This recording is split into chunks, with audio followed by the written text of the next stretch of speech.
इराणने इस्रायलवर 30 क्षेपणास्त्रांचा हल्ला केला। अमेरिकेच्या आण्विक प्रहाराला प्रत्युत्तर, 11 जण जखमी, शाळा कार्यालये बंद।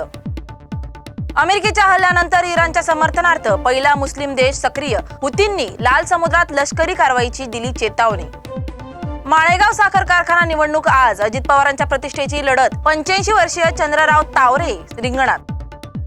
उथळपणानं राजकारण होत नाही, संदीप देशपांडे यांच्या टीकेला संजय राऊत यांचं परखड उत्तर।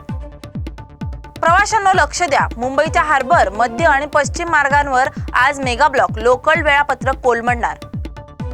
माळेगाव साखर कारखाना निवडणुकीवरून बारामतीत तापलेलं वातावरण, पीडीसीसी बँकेवर मतदान यादी आणि पैशांच्या वापराचे गंभीर आरोप।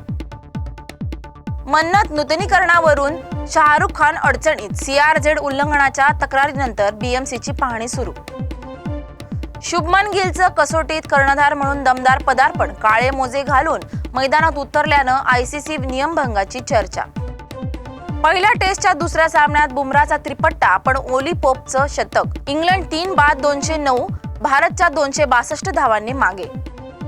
अभिनेता तुषार घाडीगावकर यांची आत्महत्या, व्यावसायिक नव्हे तर कौटुंबिक तणाव कारणीभूत असल्याची माहिती।